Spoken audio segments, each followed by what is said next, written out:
Wala pong naduduwag dito. Yan ang welta ni House Quad Committee Chairman Ace Barbers. Binabatikos kasi ang komite matapos iurong ang pagdinig bukas. Kahit nagpahayag na si dating Pangulong Rodrigo Duterte na harap siya sa Quadcom.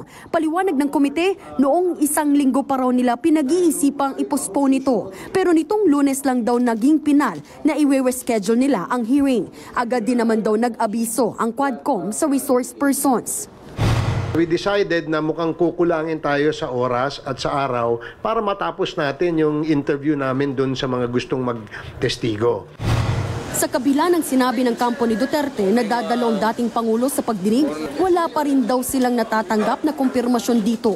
Sa social media lang daw ito lumabas. Sa tingin tuloy ni Quadcom Co-Chairperson Dan Fernandez, sinadya ni na Duterte na ngayon lang i-anunsyong dadalo sila sa pagdinig para pagmukaing natatakot ang mga kongresista sa dating Pangulo. Yun yung ano nila, yung style, di ba? And to make it appear na tayo yung umaatras sa ganitong klase ng invitation. Whereas we've been inviting him for so many hearings already. Sagot naman ni dating presidential spokesperson Salvador Panelo, bakit papupunta rito sa Maynila mula Davao si Duterte kung wala talaga siyang planong dumalo sa pagdinig? At siya gagastos ng pamasahe rito, ng mga secure niya, staff niya, gagastos siya na malaki, tapos yung standby pa rito na matagal. Dagdag pa ni Panelo, nagdesisyong dumalo si Duterte sa pagdinig matapos sabihin ng mga kongresista na naduduwag si Digong sa Quadcom.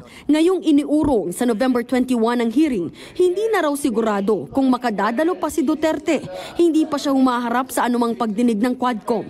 Una, sinabi ng kanyang kampo na masama ang pakiramdam niya habang noong nakaraang linggo, duda raw sila sa integridad ng Quadcom. Sa isa namang text message, sinabi ni Panelo na pupunta sila ni Duterte sa Batasang Pambansa ngayong Miyerkules, alas 10 ng umaga para kumprontahin ang Quadcom members. Hihilingin din daw ni Duterte na mag-schedule ng marathon hearing o tuloy-tuloy na pagdinig ng 10 araw. Nagbabalita mula sa Frontline, Marian Enriquez, News 5.